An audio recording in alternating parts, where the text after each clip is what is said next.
Hello and welcome back. Today we're going to have an interesting little story out of Georgia. As many of you know, Raphael Warnock, current U.S. Senator, is in a runoff election with Herschel Walker, former University of Georgia football star. Now, according to the U.S. Senate website, the Constitution sets 3 qualifications for service in the U.S. Senate. Age, must be at least 30 years old, U.S. citizenship for at least 9 years, and residency in the state a senator represents at the time of election. That last one is where things get interesting. From the comeback headline, Herschel Walker made incredibly dumb admission in speech. Quote they have. Everyone asks me, this is Walker talking, why did I run for U.S. Senate seat? Because to be honest with you, this is never something I ever thought in my life I'd do. And that's the honest truth. I was sitting in my home in Texas. and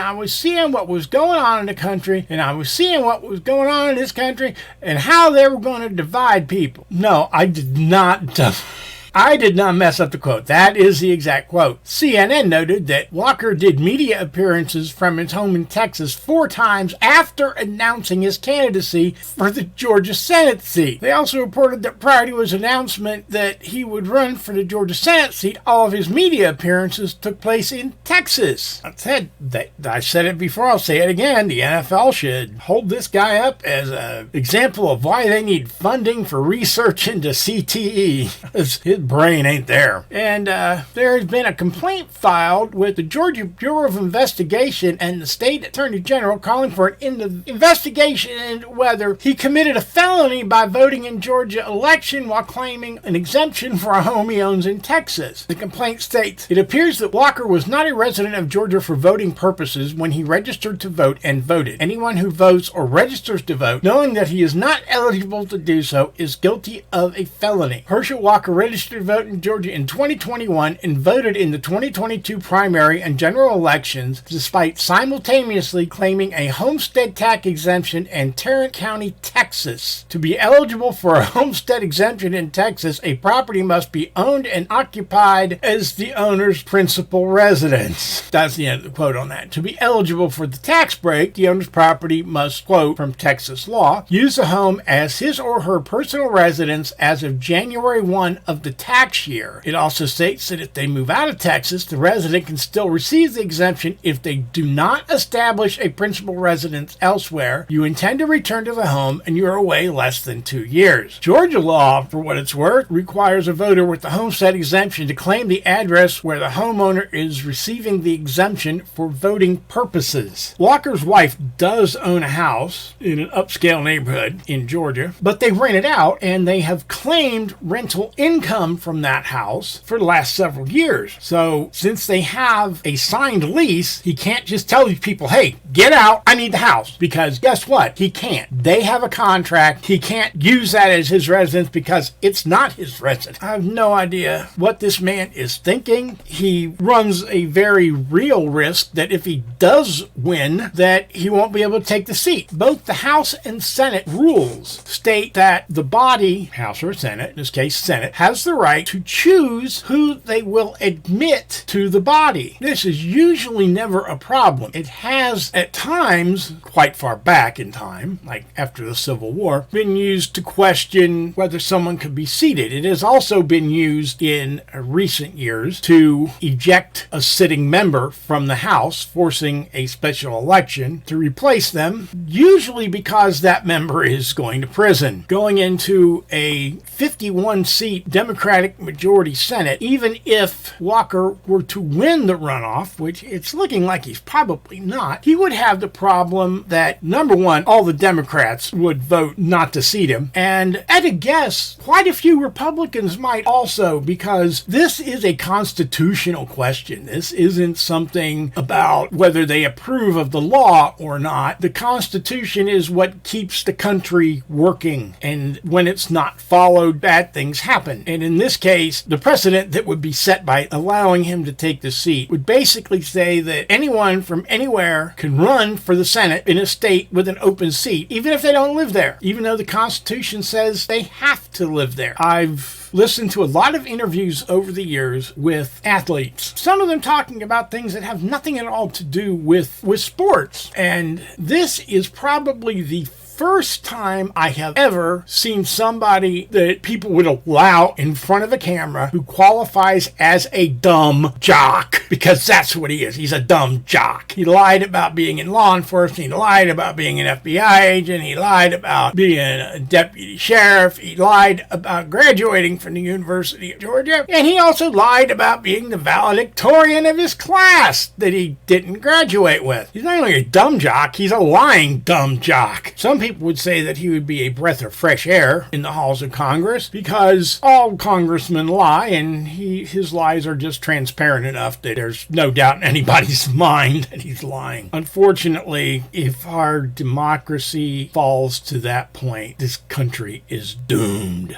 Well, hey, that's it for today. I'm done ranting and raving. My wife says I'm stark raving mad, but what's she know? We've only been married 42 years. Like, subscribe, comment. Please like. YouTube likes that. And hey, I'll see you tomorrow. I'm out of here. Bye.